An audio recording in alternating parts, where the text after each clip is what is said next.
Hello everybody, Cody here with Kodis Journey. This is my weekly weblog for May 16th. Good news this week. As anticipated, I did lose some additional weight compared to last week. I think last week I was down 2 or 3 pounds. This week, 4 pounds, baby. 4 pounds, it feels so good. I'm nearly back on track. Yeah, I am at 5:15 this morning. That is amazing. I am so happy for that. So one of the things that I did is I started upping my cardio. I did a lot more Beat Saber, like a couple of hours a day. I started lifting again now that I'm completely over the whole kidney stone thing and all the stuff related to that. So I did some squats, I did bench press, ate a lot of protein so that I would build muscle from that. I think my calories for the week were in the 1800 range. I don't know, I'll throw the number up there. You can see my weight loss over the last 4 weeks. It's kind of like, and then it's like, and that's where I'm at right now, which is a good problem to have. So what else is new for this week? So I basically cut a lot of fat out of my diet and replaced it with more protein so that I would have like more food, without going up in calories all that much. My actual daily calories were more like 1600. The reason they're 1800 is because of my cheat day. And what I do is I do the average for the week. You could see in the chart, it's like May 10th to May 16th. Like cheat days, they kind of don't count. Like I don't really count calories. I mean, I count the calories, but I don't care how many calories I eat on a cheat day. Because the whole point of a cheat day is to like not fixate on calories and just like listen to your body and eat what you want to eat.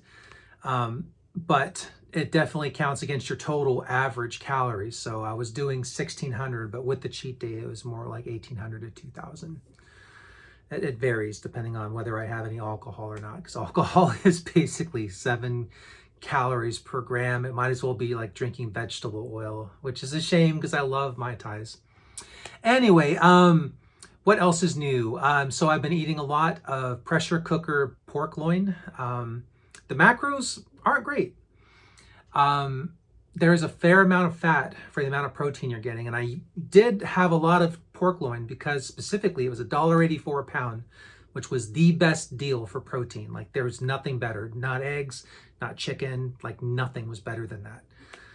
But it has gone up in price now to $2.20 a pound, while chicken breast, which is very, very lean, very, very good protein macros, chicken breast is down to $2.40 a pound. So I'm like $2.20, $2.40. With one, with the pork loin, I have to like really min-max my calories for the day. I got to get rid of butter. I got to get rid of toast with breakfast. Like I really have to cut fat like crazy in order to hit my macros. Because I'm trying to be under 60 grams of fat a day. And if I'm doing, pork loin, pulled pork, in the pressure cooker, that's a lot of fat. That's 40 grams right there with a couple of meals. So I'm going to be switching back over to chicken breast. The way that I cook it in the pressure cooker, I basically turn it into pulled chicken. I lubricate it with a very small amount of olive oil, extra virgin olive oil. It just keeps it from drying out when you reheat it in the microwave. The macros are amazing on it. It's pretty cheap. And it will give me a lot more flexibility for what I eat. Like there were actually a few days last week that I had to do protein shakes in order to meet my protein goals. And I don't normally have to do that. I don't like doing that. But if I tried to eat the pork to get the protein, I would have got the fat with it, and then I would have gone over calories. And anyway, you get it. So I'm going to be doing a lot more pulled chicken. Again, the recipe for this is so simple, guys. Pressure cooker. You take the chicken out of the package, you throw it in the pressure cooker. You put like a half a cup of water in with it because you need some amount of steam in order for the pressure cooker to work right. You liberally dose it with sea salt and you cover it. You put the lid on, you cook it for an hour in the pressure cooker. The prep is literally out of the package into the bowl, season it, put the lid on, you're good. An hour later, you have pull apart tender chicken. It's delicious. Then you can add whatever flavorings and seasonings you want. The reason you don't do it before you cook it is that it's going to get lost in the water and stuff. And I've tried to like reduce it down. It's just not very good tasting. It's a pain in the butt. So just cook your meat in the pressure cooker and then season and flavor it after it's cooked. It's way easier. You use way less teriyaki sauce and stuff like that. Speaking of seasonings for it, a very good low-calorie one is mustard.